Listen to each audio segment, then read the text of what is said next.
Hello friends, कैसे हैं आप लोग। उम्मीद करता हूं कि आप लोग बहुत ही अच्छे से होंगे और आप लोगों की पढ़ाई लिखाई भी बहुत बेहतर तरीके से चल रही होगी।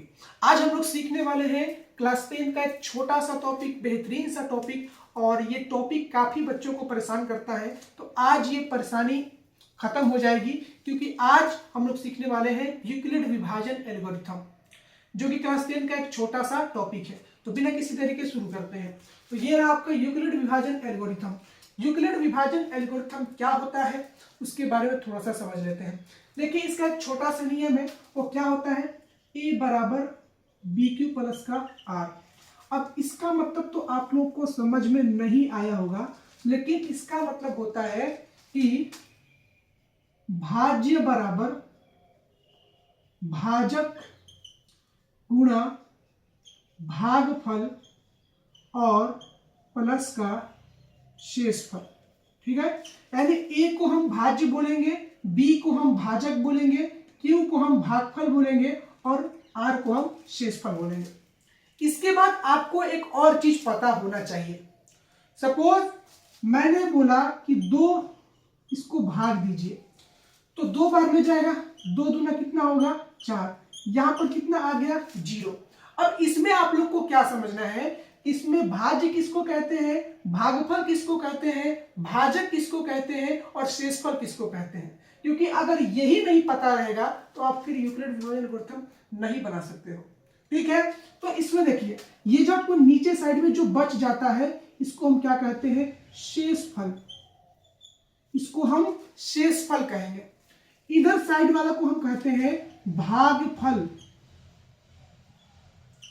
और बीच वाले को कहते हैं भाज्य और इधर साइड वाले को हम कहते हैं भाजक।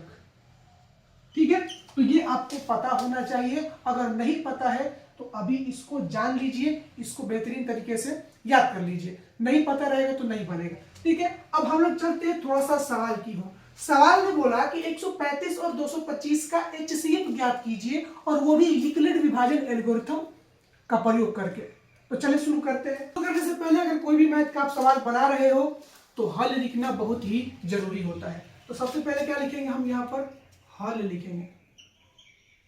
हल लिखने के बाद जो नियम है वो लिखेंगे, यूक्लिड विभाजन एल्गोरिथम।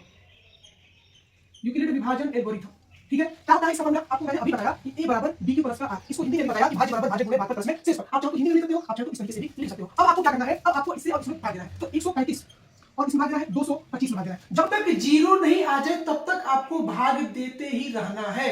ये बात को माइंड में बैठा ले कि जब तक 0 नहीं आए तब तक आपको भाग देते रहना है। ठीक है, तो 135 को एक बार में पहले ले जाएंगे, क्योंकि 2 बार में ले जाएंगे तो भाई बड़ा हो जाएगा ना। तो यहां पर एक बार में ले जाएंगे, ये हो जाएगा 0। 12 में से 3 घटेगा तो कितना हो जाएगा भैया, 9। और ये एक एक खत्म हो जाएगा। अब यहां पर इस चीज को कहां पर उतारेंगे, यहां पर 135 आ गया यहां पर। ठीक है, अब 90 ये भी एक बार में जाएगा, तो यहां पर आ जाएगा 5 और 13 में से 9 घटेगा, बचेगा 4। अब फिर यहां पर ये वाला 90 यहां उतर जाएगा। 45 गुना कितना होता है, 90 होता है। तो यहां पर कितना आ गया, 0। अब इसको रोक देंगे, सब चीज हो गया। अब छोटा सा काम बाकी है। यूक्लिड विभाजन एल्गोरिथम में क्या होता है कि अगर जो उत्तर हमारा है, जो हमारा आंसर है, एक प्रोसेस में नहीं आया तो दूसरा प्रोसेस में आएगा, दूसरा में भी नहीं आया तो तीसरा में होगा, अगर तीसरा में भी नहीं आया तो चौथा में आएगा। तो इसमें क्या होता है कि हम प्रोसेस या चरण करके हम लिखेंगे। तो लिखेंगे यहां पर चरण 1। चरण 1 में अब फॉर्मूला के हिसाब से बैठाएंगे। फॉर्मूला क्या होता है, ए बराबर बी क्यू प्लस में आर, यानी भाज्य बराबर भाजक गुणे भागफल प्लस में शेषफल।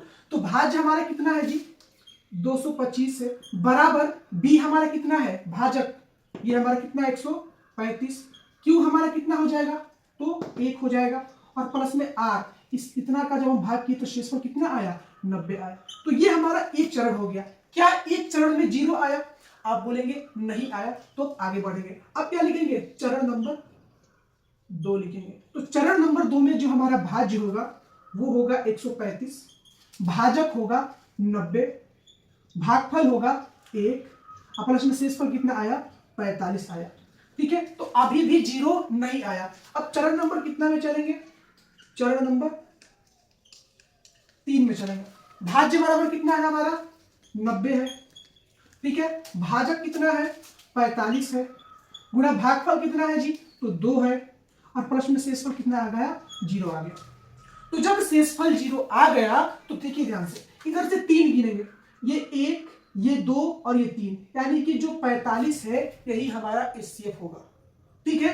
तो यहां पर जो हमारा शेषफल है, शेषफल कितना आ गया 0 आ गया। तो जब शेषफल 0 आ गया तो लास्ट में लिख देंगे अतः 135 और 225 का जो हमारा एचसीएफ आया कितना आया 45 आया।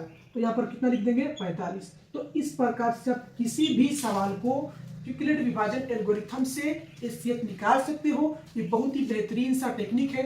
अगर आप लोगों को अभी भी नहीं समझ में आया तो आप रिपीट करके देख सकते हो। हमको तो नहीं लगता आप लोग को नहीं समझ में आया होगा, ठीक है। तो आप किसी भी सवाल को इस तरीके से हल कर सकते हो। सबसे पहला काम हल लिखना है, उसके बाद यूक्लिड विभाजन एल्गोरिथम लिखना है, उसके बाद जो फार्मूला है वो लिखना है, a बराबर बी क्यू प्लस में आर। अगर आपको हिंदी में अच्छा लग रहा तो आप लिख सकते हो भाज्य बराबर भाज्य गुणे भागफल प्लस का शेषफल। उसके बाद सीधे आपको क्या करना है भाग देना है जो भी आपका सवाल दिया गया है। जब तक भागफल जो हमारा शेषफल है 0 नहीं आ जाए तब तक आपको भाग देते रहना है, ठीक है। उसके बाद हमको कितना प्रोसेस में 0 आया उतना प्रोसेस करके लिख देना है। जैसे चरण 1 में हमारा 0 नहीं आया था, फिर हमने चरण 2 में प्रयास किया, चरण 2 में भी 0 शेषफल नहीं आया तो चरण 3 में प्रयास किया, लेकिन चरण 3 में शेषफल बराबर 0 आ गया। तो इसलिए इधर से गिनेंगे 1, इधर से गिनेंगे 2, इधर से गिनेंगे 3, तो ये तीसरा नंबर ही हमारा क्या होगा एचसीएफ का मान होगा। तो मिलते हैं नेक्स्ट वीडियो में, तब तक के लिए जय हिंद।